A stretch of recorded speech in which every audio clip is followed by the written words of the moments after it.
thank you for your comments. And I think that nobody does it better than Denmark when it comes to urban planning. And in changing people's behavior. A friend of mine was doing research on international taxation of automobiles, and he looked at the sales tax, the purchase tax on new automobiles, and he saw in Denmark that it was 187%.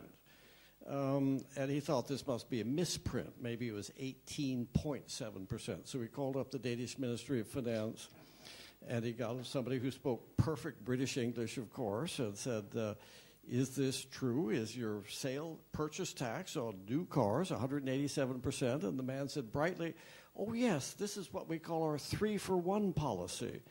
You pay for 3 cars and you get 1. Well, that is a way to change individual behavior. And Denmark has as many cars per capita as the United States did in 1967. And it's not because Denmark is poor. They're probably richer than we are now. It's because they have very different policies. Policies about the built environment and policies about taxation. And I hope that this local finance of parking meters will work in Denmark. I think that an important part of making parking charges seem reasonable and showing that the roads are for everyone. That was the theme of Francois Archer, that the roads are for everyone. Well, now they're not for everyone. If you take an aerial view of Paris, almost all of the vehicles you see on the roads are parked. On any street, I bet if you went out into, just right out in front of here and took a photograph down, most of the vehicles would be parked, and they're owned by a very few people. So I think the idea of using these curb parking spaces for shared parking, you've already started and you're leading the world with your shared bicycles. Sharing through economic charges for curb parking, I think would be very good.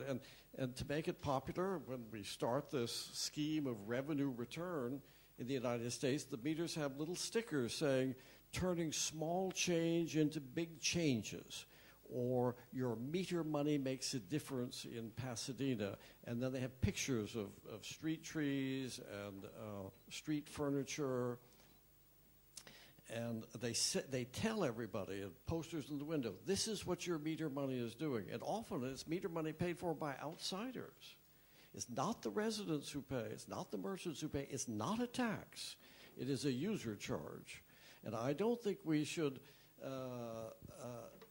think of ourselves as nations of freeloaders. We want something for nothing. I think that's one of our problems in the United States, is we want something for nothing, and we think we can get it. And it's happening here in Paris, as you say, that 50 centimes a day for parking on some of the most expensive land on earth is simply not, well, it's sustainable in the sense you can continue doing it, but I can't think of a bigger contradiction between a goal and a practice than your policy of the way you deal with curb parking. I think there was one other thing, and I've lived with this criticism all my life, is that, well, this is a good idea of building, say, for example, building buildings on parking lots, on the periphery of parking lots. Well, it's not happening. You know, if such a good idea, why isn't it happening? Well, you just have to wait. It is beginning to happen in some places. And nothing happens overnight. Things change very, very slowly. But I think that when people look back at us, 100 years from now and say, well, and look at our current practices, like your resident parking fees in Paris, they'll say, what did they think they were doing? You know, that we could look back at people 100 years ago and know that they were making horrendous mistakes about medicine. They were killing people as much as they were helping them. And I think that that will never change. That looking back at us will always be mistaken. And Jane Jacobs, who is the urban planner that all Americans love to quote, I really can't quote it, I could just paraphrase it. She said, we're not a rich nation because of what we have done. We have inherited where we live, and how could you not feel that in Paris? And we can't we can't repay these past debts.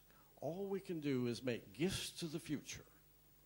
And I thought that was a very nice way of saying it. And I think one of the gifts we can make to the future, now that we know that the globe was warming, is to do a better job of managing what we have.